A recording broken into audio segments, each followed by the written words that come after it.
It's an about face, but Sony Pictures says it will release the interview on Christmas after all. All new tonight, Phoenix police are looking into what appears to be a bogus medical marijuana dispensary. A man connected to 6 bank robberies in the Northwest could be heading to Arizona. That Phoenix Police Chief Daniel Garcia has been fired. All of this going down in just the last hour and just moments after he held a heated news conference. New Year's Eve is still more than a week away, but investors already have a reason to celebrate. Catherine, it is just a heartbreaking situation. Police say a father killed his 2 young daughters before turning the gun on himself. Well, the Secret Service has confirmed it is investigating a data security breach at Target, so we know this could be far-reaching.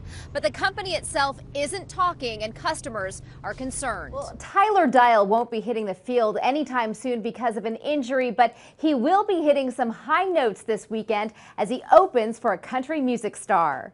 The Save Our Home AZ program has been around for several years now, but not too many people have taken advantage of it. I spoke with a Phoenix woman who was about to lose her condo when the state stepped in and shaved off more than $100,000 off her loan. I mean, they had to have been so disoriented. As you heard him say, you know, we've been in a drought for 10 years, and they have not had a fire in this area in 40 years. So there is so much undergrowth, so much brush, so much fuel for that fire to continue its momentum. And then you add that with the erratic winds that we had, I mean, really circular. It was a perfect storm.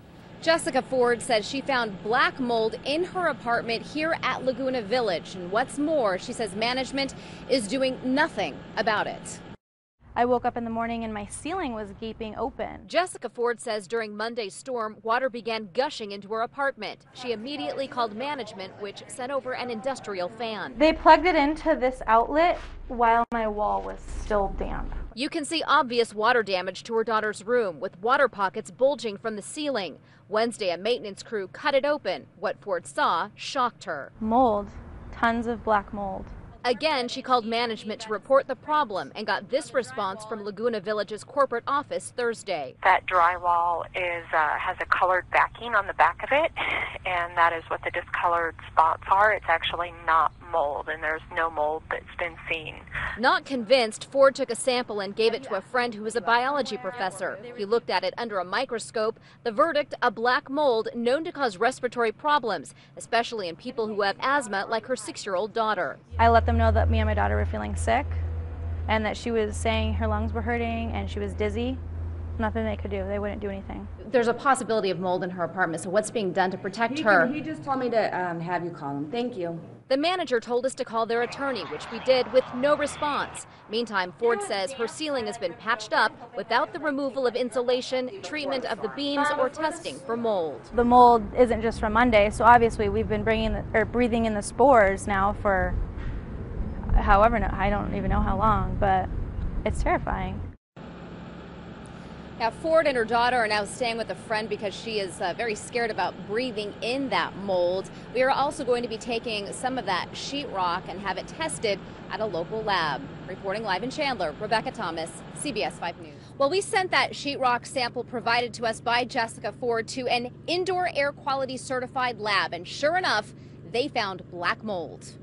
I'm feeling even more scared than I was before to know that that is confirmed, and that's what it was, that we have been inhaling for a couple months. Jessica Ford found a black substance on ceiling sheetrock after the roof leaked at Laguna Village Apartments. We sent it off to Southeast Environmental Microbiology Laboratories, where it tested positive for Stachybotrys, or black mold, which can produce toxic spores, a far cry from what management told Ford last week. That drywall has a colored backing on the back of it, and that is what the discolored spots are. It's actually not mold, and there's no mold that's been seen. After sending the report to PB Bell, the company that owns the complex, we asked why Ford was told it wasn't mold. Through email, we were told the response was based on a preliminary conversation prior to any investigation or professional testing.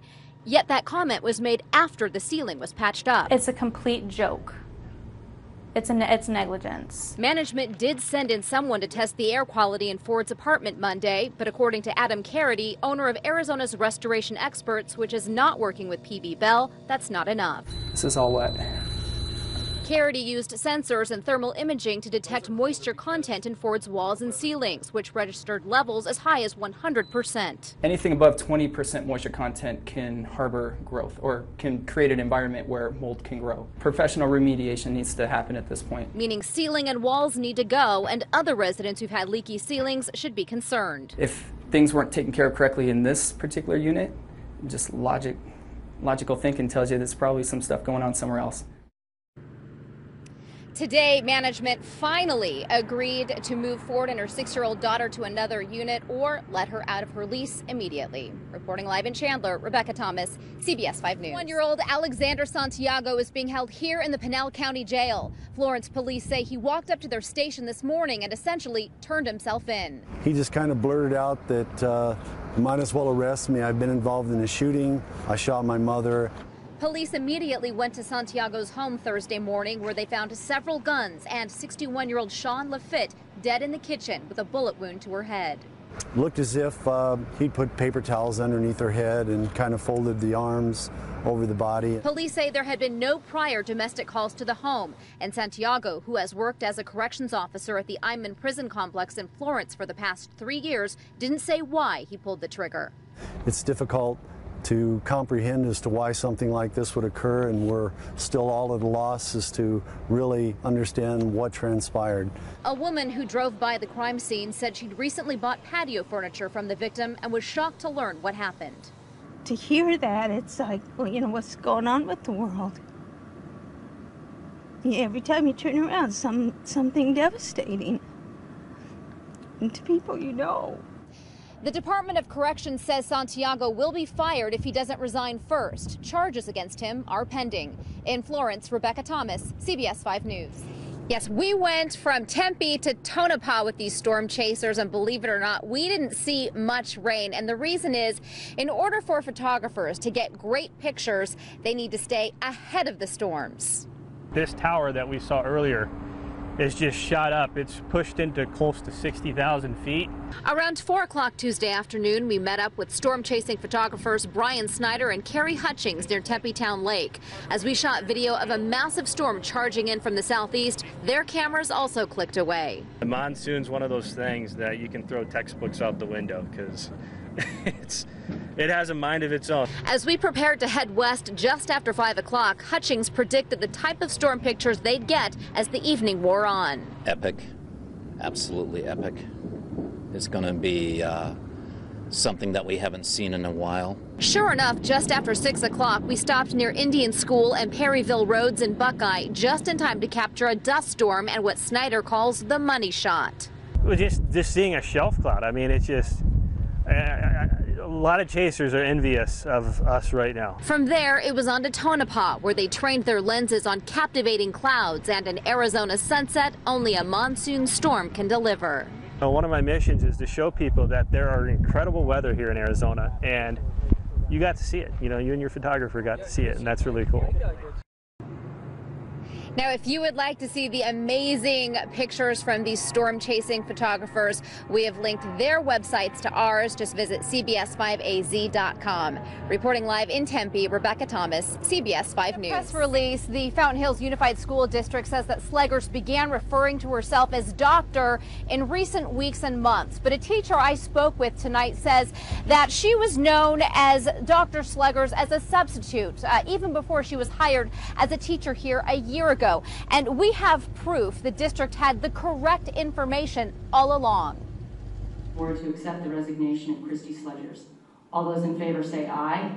Aye. Christy Sleggers resigned from her position as a science teacher at Fountain Hills High School Wednesday night, a job she'd held since 2013. Last week, CBS 5 News confirmed through employment records she did not have a PhD, as reflected on the school's science department webpage. By Monday, the designation was removed and the district placed Sleggers on administrative leave. She was hired as a BA 60. So why was she allowed to represent herself as a PhD this entire time? Right. Again, I can't comment on that.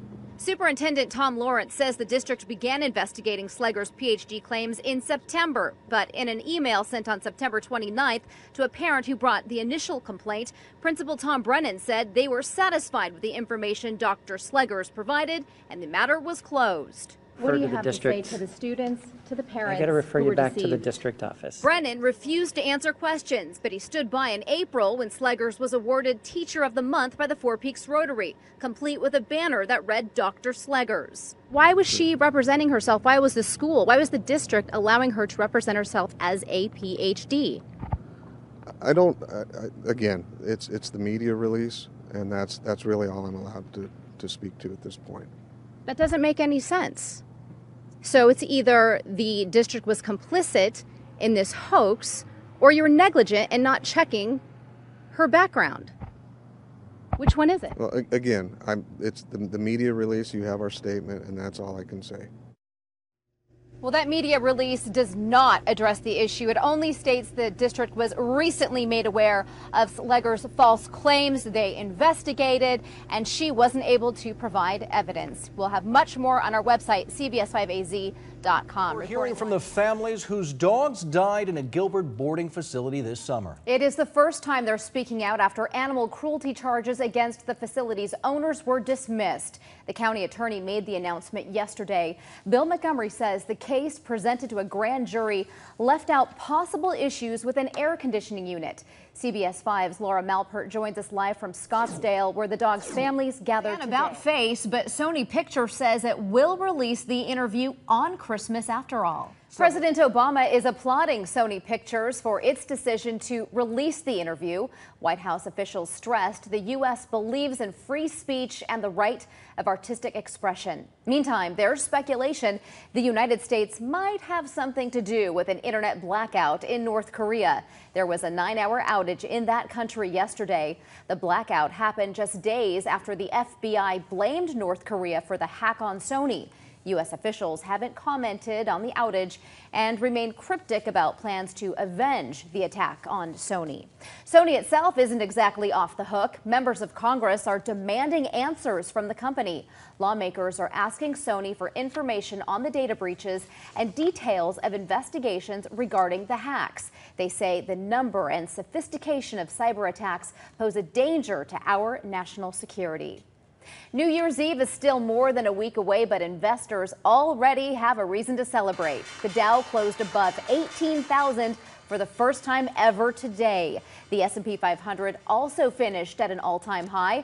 A report showing the U.S. economy grew at a 5% annual rate last quarter, the fastest pace since 2003, helped the market jump. During one of the busiest travel weeks of the year, Southwest Airlines and its baggage handlers are clashing over benefits.